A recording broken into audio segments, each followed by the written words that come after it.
Hola amigos, les habla Ariel Ben Abraham, saludos desde Jerusalén. Hemos estado acá, Baruch Hashem, en estos días de Rosh Hashanah, Yom Kippur y Sukkot. Nos hemos quedado un poco más gracias a la hospitalidad de muchos buenos amigos. Bueno, nos toca esta semana la parashá Noach. Perdonen un poco el retraso con los videos, pero tuve amigos que vinieron de afuera y tuve que atenderlos y imagínense. Así que empezamos. Bueno, la parashá Noach se divide, al igual que todas las parashot, en varios temas que vamos a analizar. El primero que vamos a analizar en este video, mejor hablemos de cuáles son las partes en que la dividimos. Básicamente el diluvio, o sea, la construcción del arca, el diluvio.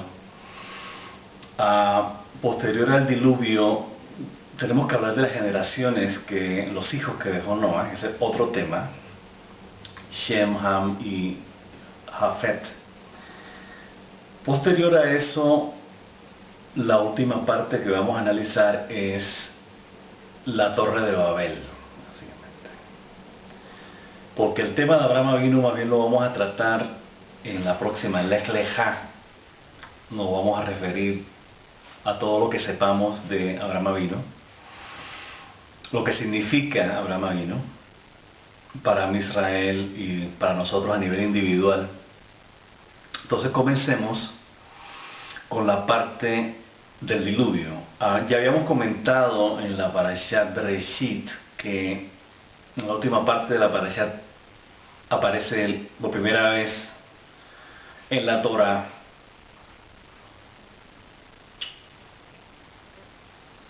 algo que se va a ir repitiendo a través de todo el Tanaj, a través de toda la historia de Am Israel y de la humanidad, que la Torah define como idolatría. Lo que pasa, estas generaciones de Noah, como dice la Torah, estaban corruptas ante los ojos del Eterno. Entonces nosotros nos ponemos a pensar,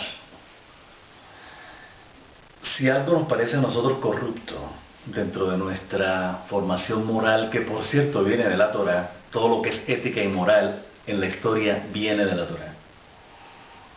O la Torah fue la primera que se refirió a eso. Imagínense ustedes ante los ojos de Akadosh Baruj Hu lo que puede ser correcto. Se puede ver de dos maneras. Una, que Akadosh Baruj Hu sea severo con relación a las transgresiones que cometemos los hombres. Por lo tanto, es posible que cualquier transgresión sea abominable ante él. Esa es una opción, una manera de verlo. De hecho, hay una corriente en el judaísmo ortodoxo que lo ve así, o sea, son muy estrictos. Y la otra opción es lo contrario, que Akadosh Baruj Hu está, que es la que compartimos y la que creemos aquí, al menos su servidor, que es que Akadosh Baruj Hu es tan compasivo. De hecho lo definen.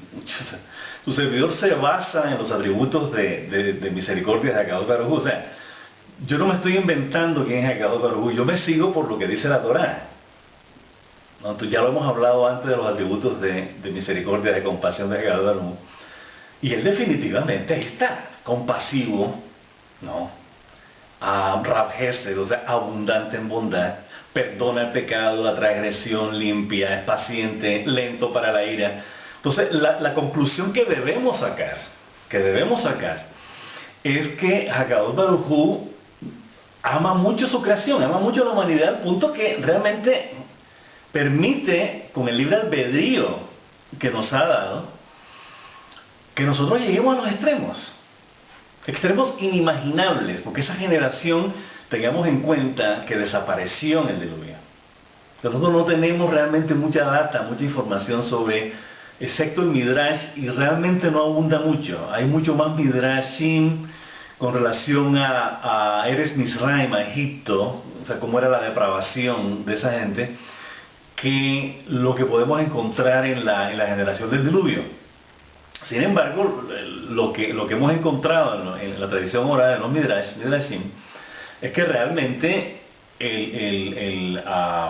estaban bastante descompuestos, ¿no? Bastante corruptos. Ya hemos mencionado, les sugiero que lean los 3 comentarios que aparecen en el blog Dios como Amor. Precisamente los primeros tratamos precisamente de ese asunto. Cuando para Hakadosh Baruj Hu esa generación está corrupta, corrupción quiere decir muerte. Cuando uno compra un producto en el mercado, o una fruta por ejemplo, o compra unas manzanas, las manzanas están podridas, están pudriéndose, están muertas, uno no puede comer eso. Es muerte. O sea, la fruta ya deja de tener la vida que tenía antes, porque se va a morir, se va a podrir. Entonces, cuando leemos, o sea, estamos hablando de semántica acá, estamos buscando el significado de lo que quiere decir corrupción en el diccionario. O sea, no estamos hablando del diccionario de la Torah, que es el que deberíamos seguirlo, pero de todos modos, para tener una visión más amplia de lo que es corrupción. Cuando algo está corrupto es algo que ya no sirve. Un producto adulterado, se corrompió, se dañó. Esto está dañado, lo puedes comer. Y para nosotros lo que está dañado está muerto. Muerto en el sentido de que no representa vida, no da vida, no sirve para sustentar la vida. Así es como tenemos que entender la corrupción de esa gente. Entonces, si no hay vida en la vida de esa gente, estaba muerto prácticamente. Bueno, lo que hizo Hakadosh Baruj Hu básicamente es, esta humanidad no sirve a mi plan. O sea, eso es lo que dice Hakadosh Baruj Hu. El plan es que, ya lo dijimos, lo hemos dicho varias veces, es lo que nos dicen nuestros sabios en el Talmud, es revelar la presencia de Hakadosh Baruj Hu en el mundo material. Esa es la misión que tenemos nosotros, la humanidad, y Am Israel como el portador, como el mensajero, como el que está encargado de eso, de que así sea. O sea, algo así como que la caridad empieza por casa, como dicen. O sea, nosotros somos los portadores de ese mensaje, somos quienes vamos a realizar ese mensaje, a llevarlo a cabo, a manifestarlo, a que se dé. Y la Torah precisamente es la carta de navegación para hacerlo, ¿no? Los misbot, las tradiciones, todo lo que nosotros hacemos, la ética del judaísmo que le enseñamos nosotros a las naciones. En ese sentido, el resto de las naciones, la humanidad, es parte del plan de Hakadosh Baruj Hu. Siempre ha sido así. Ellos no están fuera de la película, al contrario. La misión de Israel es ser luz de las naciones, luz para las naciones. ¿No? O sea, las naciones precisamente es lo que hay que redimir, ¿no? Acuérdense que lo que dice el salmista, el rey David en alguna parte, ¿no? Salvadores vendrán, creo que es el profeta, ¿verdad? Creo que uno de los profetas, no recuerdo bien.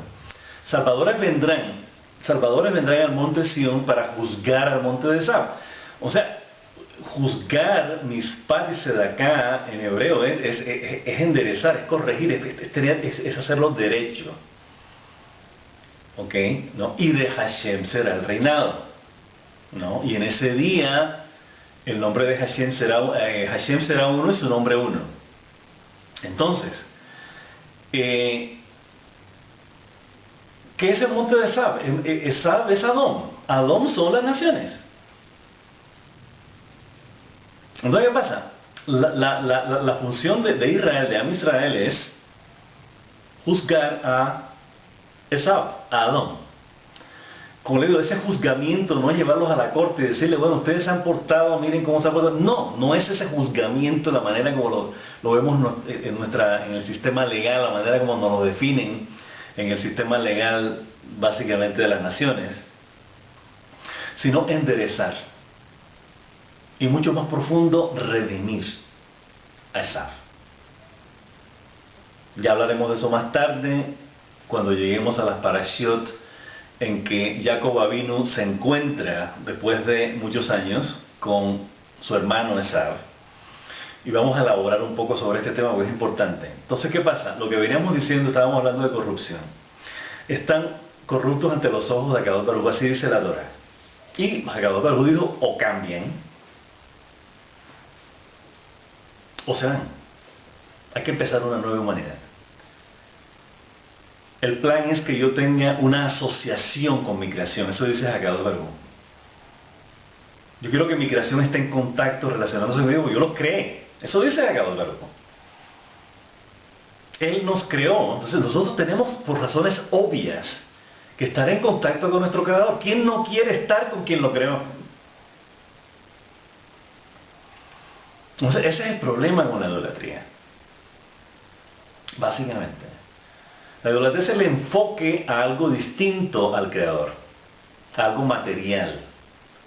Algo que tiene que ver con los sentidos, algo que tiene que ver con sentido de carencia. Ya lo hemos mencionado en los comentarios en el blog. Así que es importante que tengan eso presente. Entonces, esta generación no está haciendo trabajo. No está haciendo trabajo. El trabajo comienza a hacerse con Abraham Avinu. Ya lo veremos después. Porque, como hemos visto, en el caso de Noé y sus hijos, tampoco se dio. Noé falló, que es lo que vamos a hablar ahora. Básicamente fracasó en su misión, en su compromiso con Hakadosh Baruj Hu. Y posteriormente por decirlo así, esa oferta, no es el término, pero la idea, eso que nos ofrece Hakadosh Baruj Hu para ser socios con él, fue Abraham Avinu quien dijo: yo estoy dispuesto a ser tu socio. Y mis descendientes de la línea de Sara, su esposa. Bien, entonces ¿qué pasa? Esa es la explicación del diluvio. O sea, el diluvio no fue que Hakadosh Baruj Hu se enojó y dijo: bueno, lo voy a destruir. Hakadosh Baruj Hu dijo: están corrompidos, están muertos, no sirven. Son zombies, están muertos en vida. Esa no es la humanidad que yo creé para ser mi socia en el plan que tiene Hakadosh Baruj Hu, que cuando él se revele nos lo va a decir. Mientras tanto, lo importante es, se revele completamente, quiero decir. Lo importante es saber que nuestra vida, el estar vivo, es estar en relación con el Creador. Esa es la verdadera vida. Nosotros no estamos vivos cuando estamos en relación con el mundo material. El mundo material sí nos sustenta, hay que comer, hay que trabajar, hay que hacer toda una serie de rollos, pero eso no necesariamente es lo que Hakadosh Baruj Hu quiere para nosotros. La Torah no dice eso. La Torah no dice: tienes que ponerte a trabajar para que hagas esto, para que hagas esto. La Torah lo que dice es: tienes que conocer a Hakadosh Baruj Hu. Porque Hakadosh Baruj Hu es tu sustento. Y Hakadosh Baruj Hu te da tu sustento. Entonces hay que ir a la fuente. Hay que ir a los que nos mantienen vivos. Y esa fuente es Hakadosh Baruj Hu. Hay que estar en contacto con él. Esa es la lección que tenemos que aprender del diluvio. Nosotros no podemos caer en la idolatría, no podemos caer en el robo, como dicen que la mayor transgresión que había en esa humanidad entonces era que robaban. Entonces la pregunta que nos hacemos: bueno, ¿qué podían robar si en ese mundo, cuenta el Midrash, que la comida, o sea, los alimentos brotaban de la tierra? En otras palabras, no había problema de hambre. No había. Entonces, si no hay problema de hambre, obviamente tampoco creo que hubiese habido problema de vivienda. No hablan de que había comercio, porque como ya dijimos, ese mundo que creó Hakadosh Baruj Hu antes del diluvio era inmensamente rico en sustento. O sea, la tierra prodigaba. Dicen que habían 2 cosechas al año y las cosechas alcanzaban. Cada vez que se acababa una, ¡pum!, comenzaba la otra cosecha. Entonces, ¿qué puede haber? Esto es interesante, ¿no? Que uno tenga que robar, o sea, que la gente que vivía en esa situación robara, le robara a otra persona. Pero nuestros sabios en el Talmud dicen: bueno, no solamente es cuestión de robar, ¿no?, de robarle un arete o, no sé, un vestido, no sé, algo así, sino que se roba la identidad de la persona. Dice: bueno, ¿cómo uno le roba la identidad a la persona? Interesante. Los sabios siguen elaborando, dicen, el carácter de la persona. ¿Cuál es el carácter de la persona? Lo que define a la persona y lo que hace que cada persona actúe, piense, sienta de determinada manera. Dicen que la persona es de buen carácter, ¿no? Como decía el doctor Martin Luther King, de bendita memoria, no, decía: a la gente hay que apreciarla por su carácter y no por el color de su piel. Importante. Cuando decía esa famosa locución de yo tengo un sueño, ¿no? Un sueño cuando a la gente se le mire por su carácter y no por el color de su piel. Entonces, ese carácter es el que estamos hablando. Lo que significa que había gente que de alguna manera u otra privaba a otros de su identidad, de su carácter. Algo así como que se enajenaban unos a otros. Dicen que la época donde se practicó magia, lo que la gente llama magia, o sea, eso de levantar ¿cómo se llama? Sillas y mesas y la gente se levita y que de repente vuelven una persona ratón, así como las películas esas de hadas, ¿no? Que dicen que era en esa época. Aparte de que el Midrash dice que además cohabitaban con animales. Entonces, ¿qué pasa? Todo eso es mitad animal y mitad hombre, ¿no? Los centauros, las sirenas, dicen que son de esa época, o eran de esa época. Entonces, si para Hakadosh Baruj Hu, que es tan compasivo, tan amoroso, tan lleno de verdad, nos perdona y todo, si para los ojos de Hakadosh Baruj Hu esta generación estaba corrompida, realmente no nos imaginamos, porque nosotros no sabemos qué hay en la cabeza de Hakadosh Baruj Hu, ni nunca lo vamos a saber. Pero para que la Torah diga que ante los ojos de Hakadosh Baruj Hu la sociedad estaba muerta, corrupta, es plenamente justificado lo que hizo Hakadosh Baruj Hu. O sea, no es que estemos cuestionando qué hace o no Hakadosh Baruj Hu, si tiene razón o no tiene razón. Lo que tenemos es que también entender las razones que él tiene de la manera como él se maneja con su creación. Él tiene un plan. Si el plan no funciona, hay que cambiarlo. Ahora es importante que digamos esto porque él le dio la oportunidad. Él le dijo a Noah, si esta gente no cambia, no me sirven para el plan. Entonces, ¿qué pasa? Únicamente te voy a salvar a ti y a tu familia y vamos a comenzar una nueva humanidad. Vamos a continuar el experimento. No el experimento, el plan. Por lo menos como lo plantea y lo narra la Torah. El plan divino, que se nos fue la palabrita experimento, de Hakadosh Baruj Hu no está experimentando con nosotros. Él tiene un plan que nosotros no concebimos y algún día, Bershá Hashem, por su gracia y por su amor, nos lo revelará. El primer paso es que tenemos que hermanarnos, tenemos que traer la redención que se manifiesta a través del amor que nos expresamos, que nos eleva, que nos construye, que nos mejora. Esa es la antesala para que Hakadosh Baruj Hu diga, aquí estoy. Entonces, ¿qué pasa? Noah, cuenta el Midrash, él no creía que Hakadosh Baruj Hu iba a hacer lo que iba a hacer, lo del diluvio. Él lo mandó a construir el arca, etcétera, etcétera.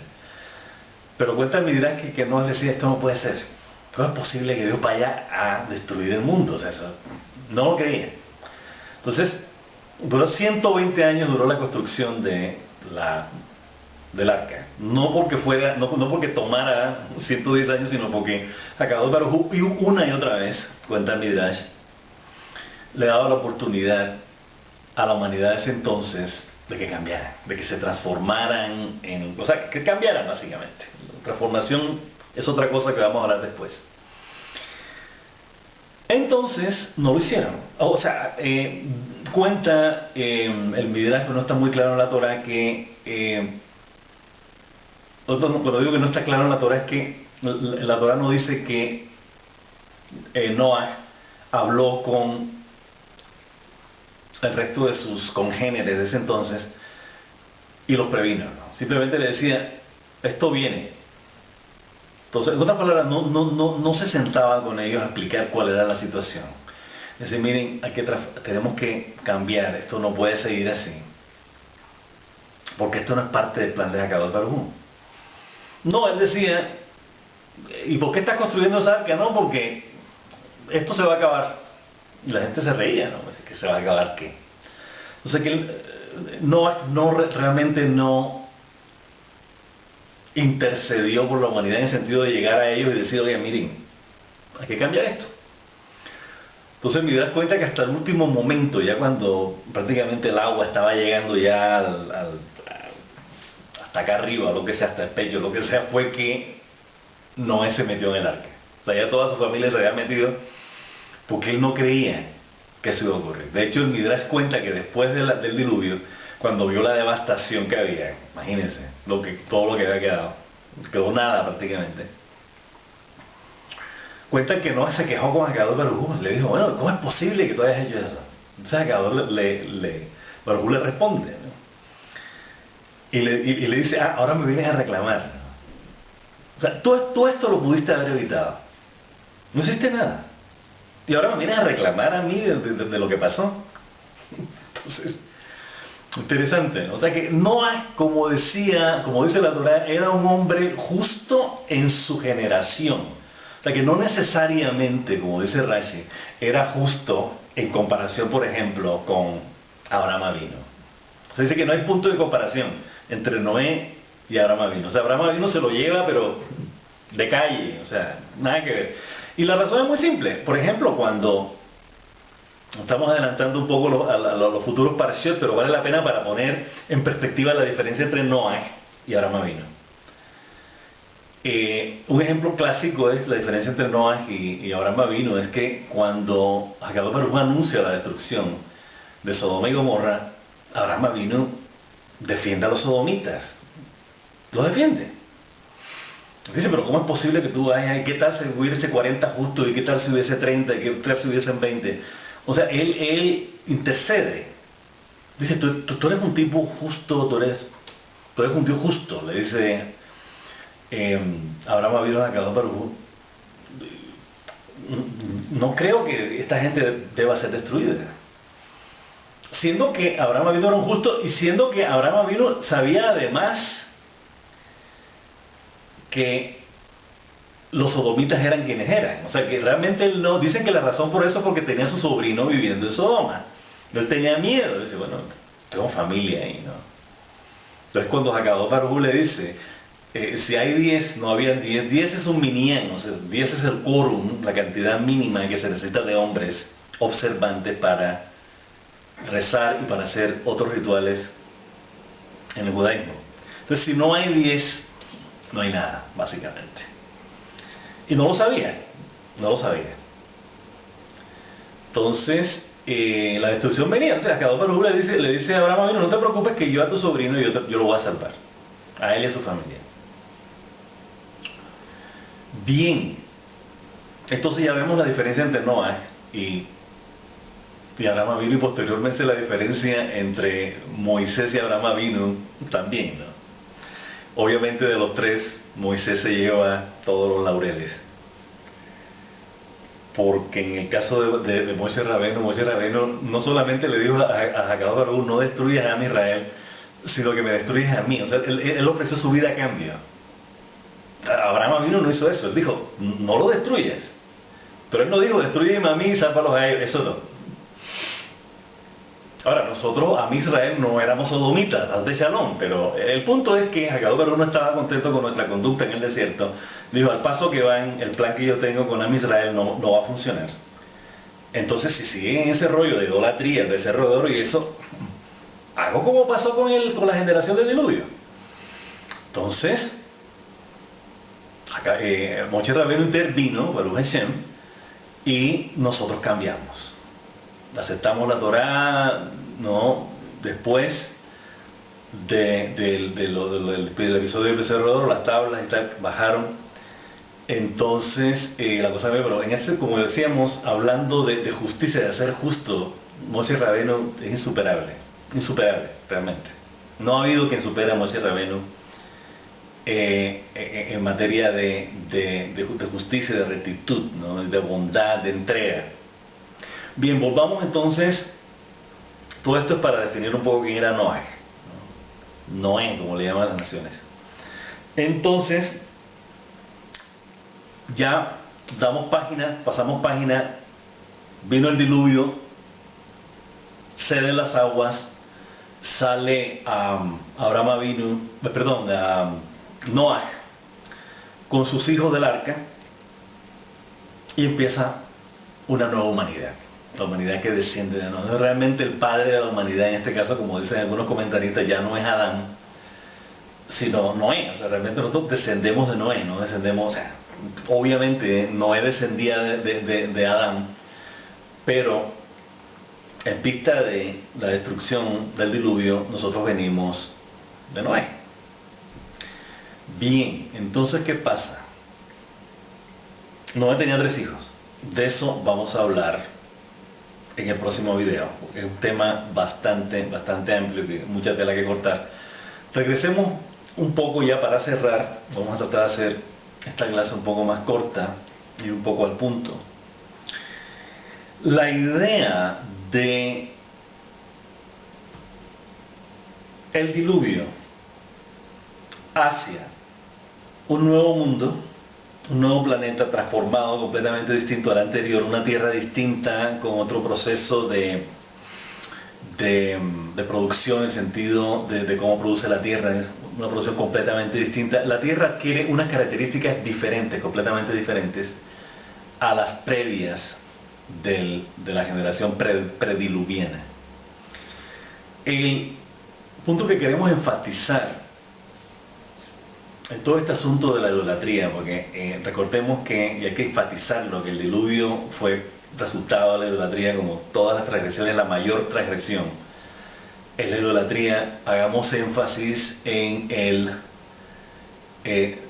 segundo mandamiento del decálogo. Es importante. El primero es, Hakadosh Baruj Hu dice: yo soy Hashem, tu Dios, que te sacó de la tierra de Egipto. Ese es el primer mandamiento, ¿no? Y es un mandamiento que, como ustedes ven, está directamente está dirigido específicamente a Israel, ¿no? Porque fuimos nosotros a los que nos sacaron de Egipto. O sea, yo soy el Dios que te sacó de la tierra de Egipto. Entonces el segundo es: no tendrás otros dioses. O sea, el segundo mandamiento es inmediatamente consecuencia del anterior. Si yo soy quien te redime, si yo soy quien te salva, si yo soy quien te saca de la peor, del nivel más bajo al que puede llegar la humanidad, en todo nivel de conciencia, la consecuencia obvia es: no puede haber otro Dios. Tú no puedes creer en otro Dios si no es Hakadosh Baruj Hu. Pues eso es obvio. Sin embargo, se enfatiza como mandamiento, el segundo mandamiento. Estos mandamientos son para Israel. Obviamente son para la humanidad, hacen eco en la humanidad, pero la humanidad los transformó a su manera, ¿no? En vez de ser Ani Hashem, ellos dicen: amarás a Dios sobre todas las cosas. Eso no es el primer mandamiento. Se transformaron en los mandamientos, distinto como los presenta la Torah. Bien, entonces, pero enfaticemos en la idolatría, porque este es el comienzo de la idolatría. Las 10 generaciones, o sea, de Adán hasta Noé, que fueron las generaciones del prediluvio, antes del diluvio, fueron 10 generaciones que pasaron.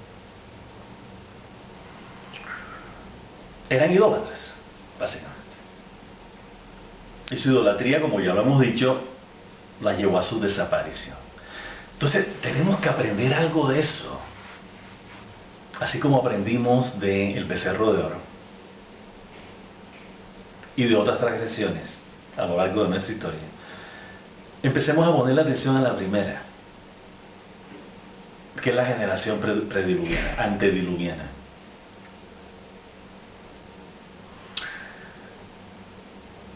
Nosotros no podemos revelarnos, o sea, no es tanto revelarnos como separarnos, como distanciarnos, ignorar de dónde venimos. Eso ya nos pasa a nosotros a nivel personal, ¿no? O sea, uno no puede ignorar quiénes son sus padres. De hecho, el cuarto mandamiento es honrar padre y madre. ¿Qué es donde venimos nosotros? No tenemos rasgos de la mamá, rasgos del padre. Esto nos define. Tenemos de ambos. Y nosotros los conocemos, crecemos con ellos, sabemos quiénes son. Les debemos respeto, les debemos reverencia, afecto, cuidado, sobre todo respeto. Esa misma situación ocurre con Hakadosh Baruj Hu, exactamente igual. Entonces, si Hakadosh Baruj Hu es como lo es, el papá de Am Israel, papá de Israel, nosotros tenemos que conocer a papá. Porque tenemos algo de papá. Eso es importante. Nuestra identidad está ahí. Entonces uno no puede ir afuera a decir, no, que a mí me hizo fue ese árbol, o ese animal, o el rayo, o la nube, o la lluvia. Pues no, ¿verdad? En ese sentido son los falsos dioses y falsos ídolos. Son falsos. Está interesante, porque uno dice dioses sin mayúscula, como es natural. Pero es un invento. ¿Dioses de qué? El único Dios es Hakadosh Baruj Hu. Ídolos, es evidente que nosotros somos los que hacemos los ídolos. Los ídolos no están ahí. Que uno diga, bueno, aquí hay una estatua que de repente se hizo sola y habla y todo. No, nosotros hacemos los ídolos con nuestras manos. La Torah no tiene que decirnos eso. Él nos está repitiendo a cada rato que los ídolos aquellos que construyen con sus manos. Sí, pero es verdad. Así que para algo de gente, no, aquí está la imagen que representa el ídolo. Ah, representa el ídolo. Ok, muy bien. Entonces, ¿cuáles son las cualidades del ídolo? Ah, no, que me hace esto, que me cura, que me ayuda a conseguir novia, que me hace conseguir plata, que... ¿qué más? Lo que ellos quieran, ¿no? Y le rezan a esos ídolos.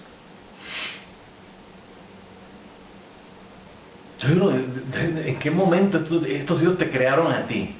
¿Quién te creó a ti para que tú adores ídolos? Le guardes respeto, te arrodilles ante ellos. Es una invención. Eso es lo que es.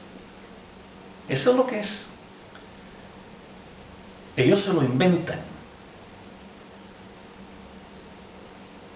Llámele por ignorancia, que creen que la lluvia tiene poderes, o el mar, o el rayo, o el viento, o el animal. Son cosas que la gente quiere creer, pero que no son reales. El sentido común te dice, esto no es ningún Dios, esto no hace nada, no hace ni cosquillas, no hace nada. El principal problema que nosotros tenemos, la humanidad en general, Am Israel en particular, es la idolatría. Está en todo el Tanaj, todo, del principio hasta el final. Hasta el último libro de los profetas en el Tanaj habla de idolatría, todos. Pongamos atención. Pongamos atención en lo que nos separa del Creador. Esa barrera que hemos puesto nosotros ahí. Esa separación que hemos puesto. El espacio que nos separa de Hakadosh Baruj Hu es el espacio de idolatría que nosotros hemos puesto. Él no se ha separado de nosotros. De hecho, Él está aquí, Él está siempre. Nosotros somos los que decimos no. Es nuestra tarea entonces ver cuáles son esas, lo que llamamos en el blog Dios como amor. Fantasías e ilusiones materialistas de ego, basadas en creencia o sentimiento de carencia. Yo no tengo esto, creo que no me hace falta esto, necesito esto. ¿Realmente lo necesitas? Deseo esto. ¿Qué es lo que te hace tanta? ¿Qué te va a hacer sentir cuando lo tengas? ¿Y después qué? Tenemos que hacer nuestra propia limpieza de conciencia. empezar a dar prioridad a lo que realmente necesitamos. Se llama Hakadosh Baruj Hu, se llama la Torah.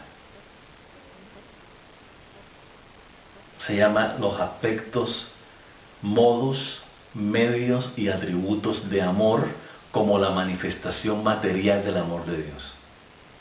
Eso es lo que necesitamos. Eso lo sabemos de sobra. Lo demás son fantasías, ídolos. Hay que empezar a hacer el proceso.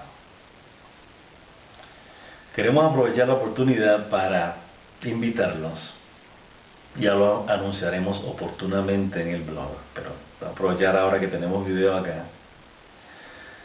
Acá en Israel, su servidor organiza seminarios, retiros, una semana, en la que todos estos temas que tratamos en el blog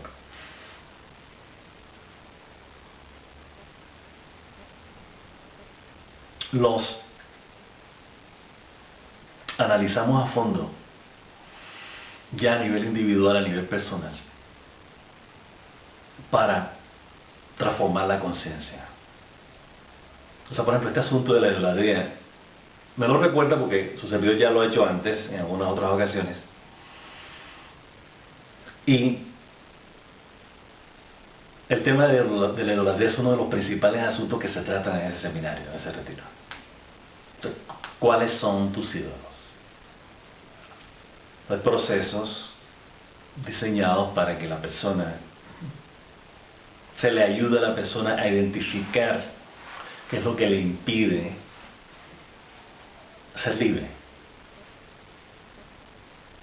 en todos los niveles de conciencia, o sea, en pensamiento, mente, emociones, sentimientos, pasiones e instintos. Hay adicciones, hay hábitos, hay toda una serie de que son básicamente parte del concepto de idolatría que nos plantea la Torah en un sentido mucho más profundo. Entonces, los que estén interesados, comuníquense con el blog dioscomoamor.tk. Está al principio y al final del video. Hay un email, hay un correo electrónico donde dice comunícate. Escriben ahí, yo estoy interesado. Nos empezamos a hacer, estamos tratando de planear para la primavera del año entrante, antes de Pesaj, un seminario. Entonces los interesados ya saben. Como les he dicho, son varios temas. La verdad es uno, pero hay otros asuntos también que se tratan. Oportunamente, como lo hemos dicho en el blog, vamos a poner los temas centrales que se dan día a día, con los gastos que implica y todo. Pero si están interesados, desde ahora ya escriban para más o menos tener una idea de cuánta gente puede. Hay un cupo limitado además. Esto no es pasivo de que 50 personas, 100, a lo mejor algún día lo lleguemos a hacer, pero la idea es que individualmente se traten los asuntos en aras de la liberación individual y colectiva y en aras de la redención individual y colectiva. Bien, entonces la invitación en este video de la primera parte de la Parashá Noah es idolatría.